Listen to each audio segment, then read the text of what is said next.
Hello friends, a very good welcome to all of you.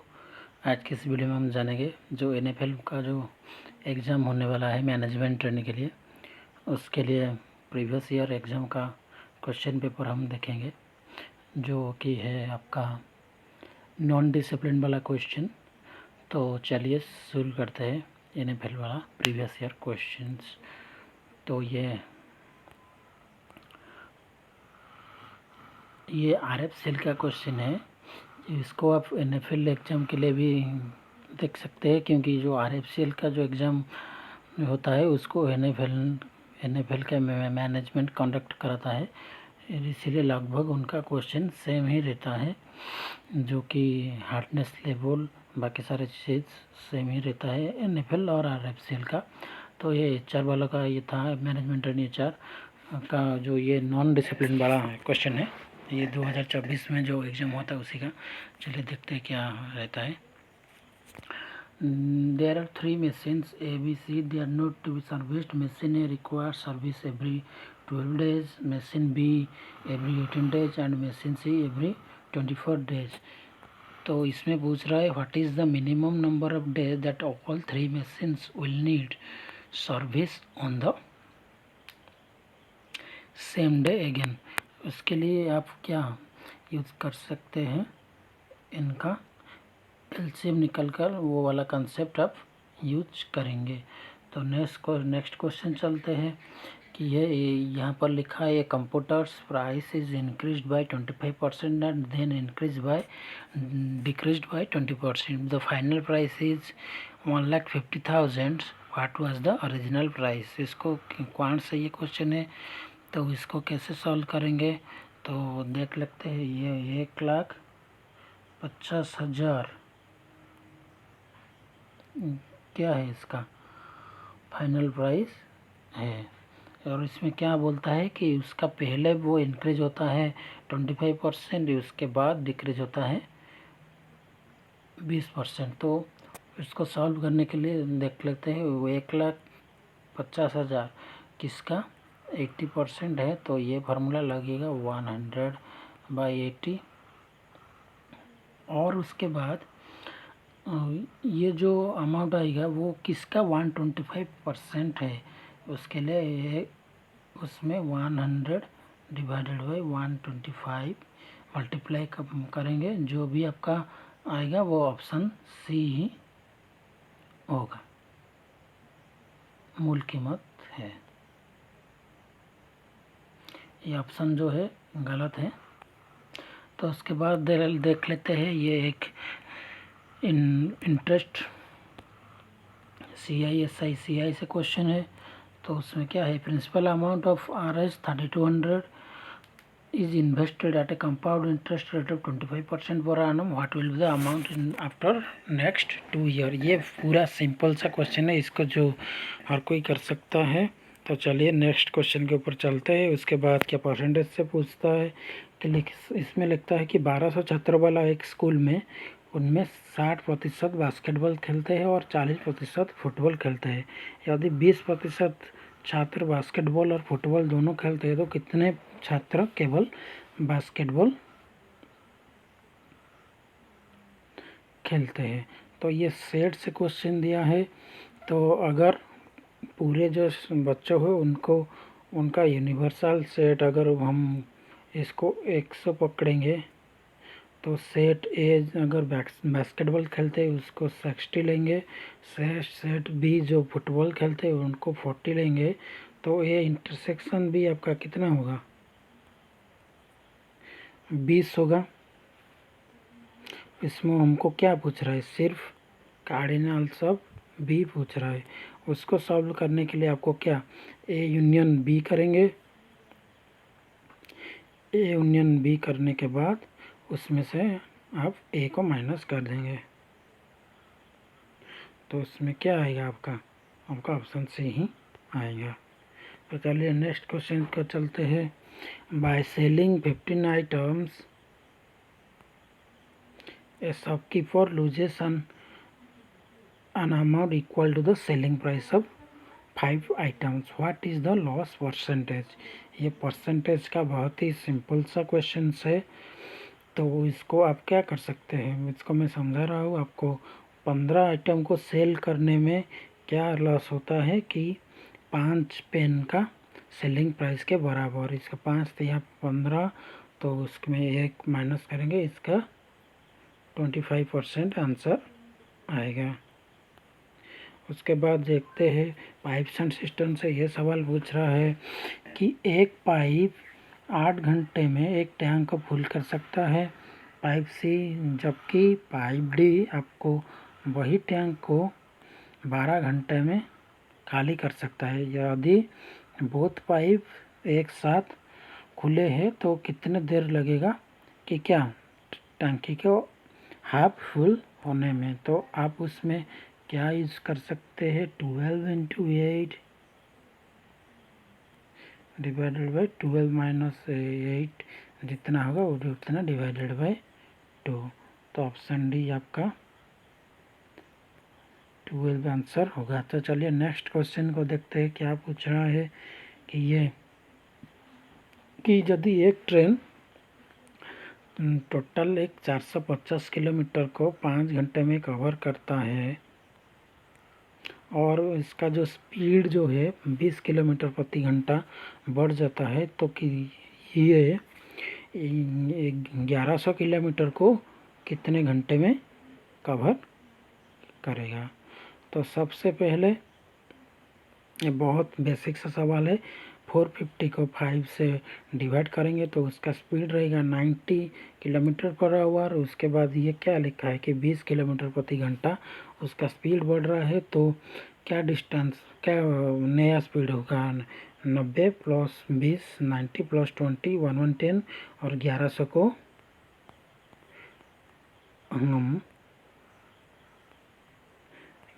को हम 110 से multiply करेंगे, आपका 10 किलोमीटर टाइम लगेगा। Option number C. तो ऑप्शन नंबर डी 108 को देखेंगे क्वेश्चन को। Average age of 4 men is 51 years if there age is in the ratio 3:2:7:5 the ages of oldest man. Oldest man मतलब ओल्डेस्ट यहाँ पर कौन है, ये जो 7 रेशियो है जिसका है, तो यह 4 आदमियों का औसत आयु 51 साल है। तो मान लीजिए कि 3x, 2x, 7x, 5x इनका एज है, तो उनको कुल मिला के कितना हो गया एज इनका, 3 2 5 7 12 5 17। और औसत में क्या होगा, 51/4 total age divided by 17x divided by 4 जो होगा आपका 51। उसमें से x कितना है आप उसको निकाल सकते हैं, उसका ऑप्शन नंबर डी आएगा 84 ईयर्स। तो ये एक कम इंटरेस्ट एक सवाल है, उसको भी आप कर सकते हैं। इतना ज़्यादा हार्ड क्वेश्चन नहीं रहता है। इसका जो सिलेक्शन आपको डिपेंड करता है, आपका जो सब्जेक्ट नॉलेज मांगता है उसका ऊपर। और ये परसेंटेज है, बहुत ही आसान सा सवाल है। 19% of a certain number is 9880, what is 30% of the number. तो चलिए देख लेते हैं। अगर आप नंबर को x लेंगे, उसका 19% कितना, 19/100 आएगा। कितना दे रहा है आपको, ये जो मांग दे रहा है 1980, उसका 30%। तो ये x का वैल्यू जो भी आएगा उसमें x × 30/100 कर देंगे, तो आपका ऑप्शन नंबर सी 15,600 आएगा। और ये एक रेशियो से बहुत आसान सवाल है, उसको भी आप कर सकते हैं।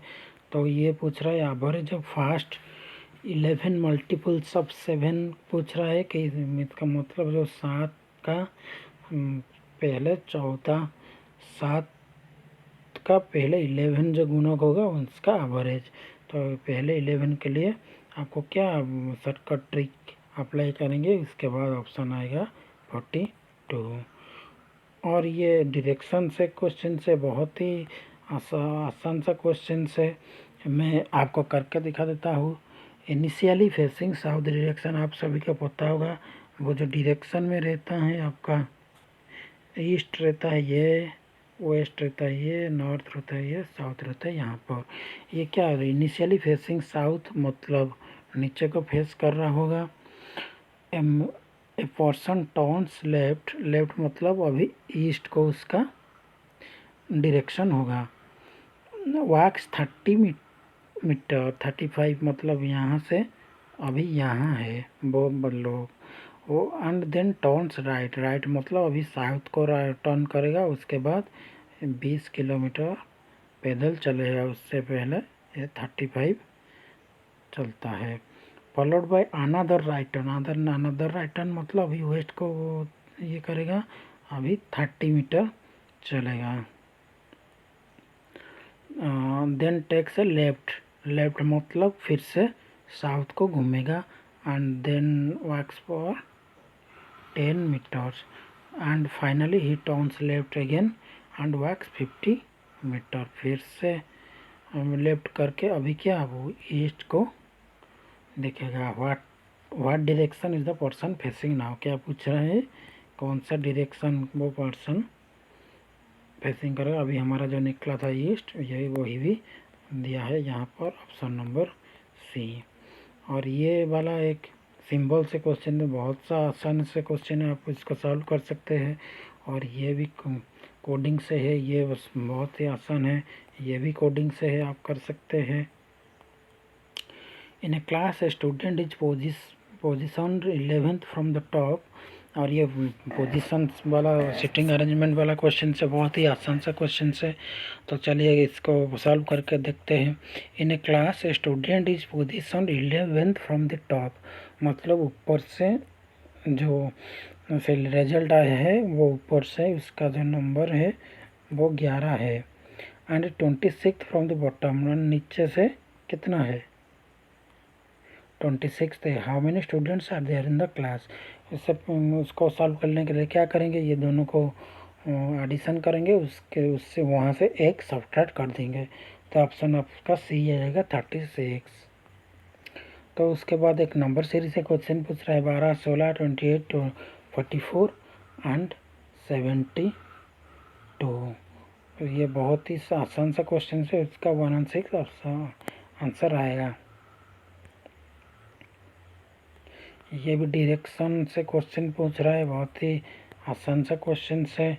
और इसके बाद आपका रिलेशन से, जैसे कि स्टूडेंट, स्कूल, एम्प्लॉय क्या होगा, ये बहुत ही आसान सा क्वेश्चन। ऑफिस ही होगा, जैसे स्कूल में स्टूडेंट मिलते हैं, स्टूडेंट कहाँ पर मिलते हैं, स्कूल पर मिलते हैं, बस एम्प्लॉय कहाँ पर मिलेंगे, ऑफिस में मिलेंगे।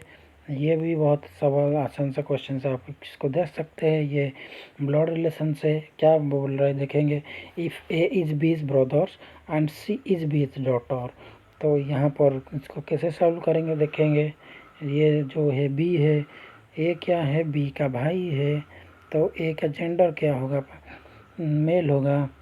And C is B's daughter, C कौन है, बीज डॉटर है, बी का जेंडर क्या होगा, फीमेल होगा।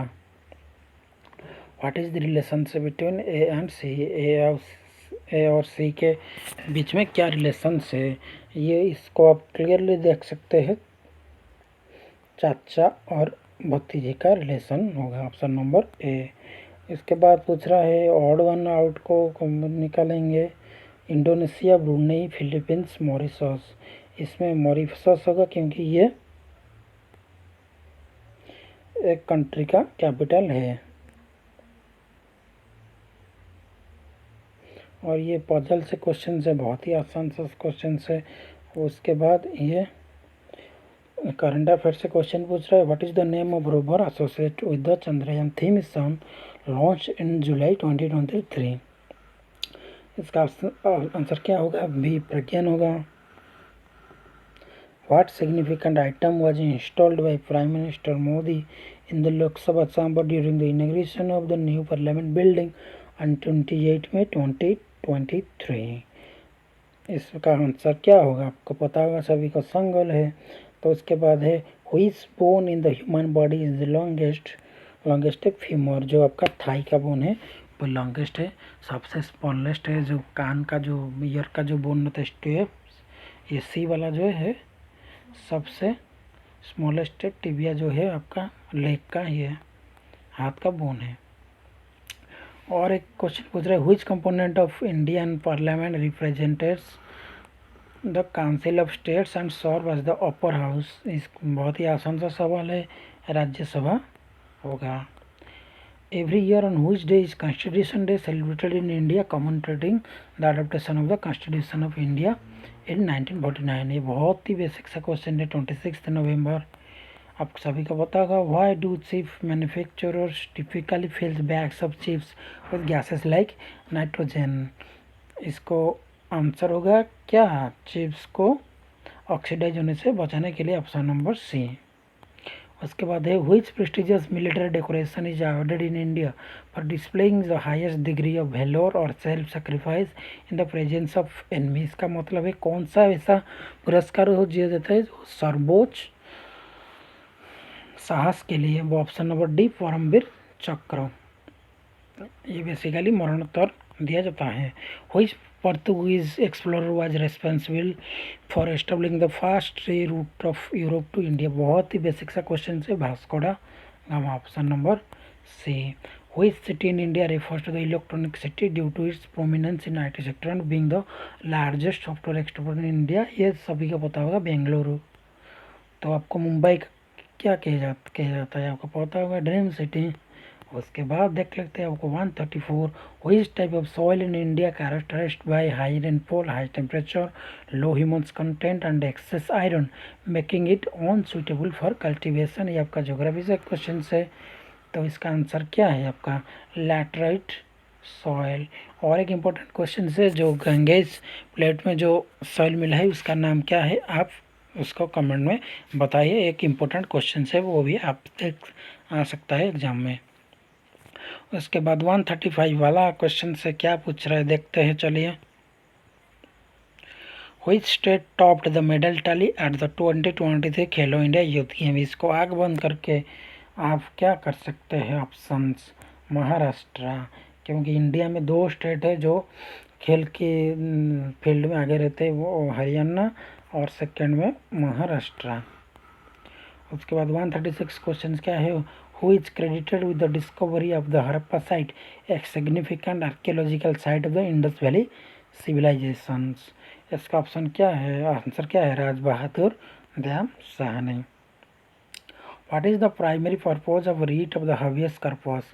जो भी लोग, आपने वो जो सूर्या का जो मूवी है, उसको जिसने देखा होगा, इसको आप आग बंद करके आंसर कर सकते हैं। वो सूर्या का मूवी का नाम मुझे नहीं याद रह रहे अभी, जो जिसमें वो एडवोकेट होगा और जो मेन कैरेक्टर वो जो है संगिनी। तो हबियस कर्पस का उद्देश्य क्या है कि पर्सनल फ्रीडम को इंश्योर करना है, कैसे ना, कोर्ट को बता करके उनका लेजिटिमेसी ऑफ डिटेंशन के वैधता करके कैसे करेंगे। Which of the following sentences correctly uses as an adjective. ये इंग्लिश ग्रामर से क्वेश्चन है आपका। पहले क्या दिया है, the dog bark loud in the yard, she ran quickly to catch the bus, the tall ancient tree stood majestical in the forest, they sang songs joyfully at the party. और इसमें पूछ रहा है क्या, किसको एडजेक्टिव की तरह यहाँ पर यूज किया गया है। तो डेफिनेटली ऑप्शन सी होगा, the tall ancient trees stood majestical in the forest. Adjective का क्या काम रहता है, वो डिस्क्राइब करता है quality by quantity by anything, वो डिस्क्राइब करता है नाउन को। तो ऑप्शन नंबर सी होगा। तो 139 फिलर है, the phrase dash is use to describe when someone is at a loss of word or being unusually quiet। ये आपका इडियम फ्रेजेस है। तो ऑप्शन नंबर ये होगा, cat cut your tongue. 140 questions देखते हैं क्या पूछ रहा है, which coordinating conjunction would be the most suitable to connect the following contrasting preference of Jennifer and her friend। Jennifer wants to relax by sunbathing on the shore dash her friend Mark prefers to go surfing in the waves। यहाँ पर conjunction क्या होगा, but क्योंकि ये जो first वाला sentence है और ये जो सेकंड वाला सेंटेंस है वो ये क्या अपोजिट वाला हमको रेफरेंस दे रहा है, तो यहाँ पर बट लगेगा। और यहाँ पर एक फेलर दिया है statement, the dash of the oceans depth mesmerized the divers as they plunged into the abyss। abyss का मतलब क्या है, जो है फाउंडेशन को बोलते हैं। तो इसका आंसर क्या होगा, ऑब्सक्योर डार्कनेस। ओशन के डेप्थ में आपको क्या मिलेगा। और ये प्रीपोजिशन से क्वेश्चन पूछ रहा है, क्या पूछ रहा है देख लेते हैं। Which of the following sentence contains the correct uses of prepositions. He is proud of his achievements in the competitions. तो इन यहाँ पर यूज हुआ है preposition. Fill in the blanks, her passion for music was evident in a dash performance on stage. Exuberant यहाँ पर लगेगा। Question number 144. Which of the following option best completes the sentence? The dash of the novel left readers eager for the sequels. The climax. What you can say, the climax of the novels left readers eager for the sequels. Another question is numbering of 145. The human brain is a complex organ responsible for various cognitive functions. Understanding the brain structure and function is crucial for advancements in neuroscience and medicine. What is the significance of understanding the human brain structures and functions? So if we want to know any inference from these lines, so you can see the progress in neuroscience and medicine tells the inference of these two lines. The synonyms of the word abstruse is clearly, you can say perplexing is the synonym similar to meaning of abstruse. The antonym, the word modesty, modest is antonym which means the opposite meaning is boldness. The opposite of the word elated is option number D, dejected. 149, the second last questions of this series is, the one who eats food of both plant and animals origin is known as option number B, omnivorous, to whom we human beings are also belongs to this category, who eat both plants as well as animals. A former student of a particular school, college, or university is called as an what? Learner, or genius, or alumnus, or scholar. Learner, you can say the person who learns in that time in that school. Genius is a very brilliant student. Scholar is a very brilliant student. So our option number aluminium will be the correct answer. So ये आज के लिए हमारा इतना था। तो अगर आपको कोई और भी मेरे पास है, अगर इसका कोई PDF भी आपको चाहिए तो आप मेरे को ईमेल कर सकते हैं, या मेरे को आप व्हाट्सएप के थ्रू से आप कांटेक्ट कर सकते हैं। मेरा व्हाट्सएप नंबर आपको मेरी चैनल में मिल जाएगा। अगर आपको ये डॉक्यूमेंट चाहिए, PDF चाहिए, तो मेरे को आप व्हाट्सएप कर सकते हैं, मैं आपको व्हाट्सएप कर दूँगा। आपको बहुत बहुत धन्यवाद ये वीडियो देखने के लिए। मेक श्योर कि आप मेरे चैनल को सब्सक्राइब कर रहे हैं, क्योंकि मैं और भी सारे एक्सपेक्टेड क्वेश्चन है जो आएंगे NFL के एग्ज़ाम में, क्योंकि मेरे पास NFL का लगभग लास्ट 3 ईयर का क्वेश्चन है जो मैक्सिमम क्वेश्चन रिपीट करता है। तो अगर आपको चाहिए तो आप बने रहिए हमारे साथ, हमारे चैनल को सब्सक्राइब कीजिए और नेक्स्ट वीडियो आने तक बने रहिए हमारे साथ। तब तक के लिए thank you. Take care of yourself and your family.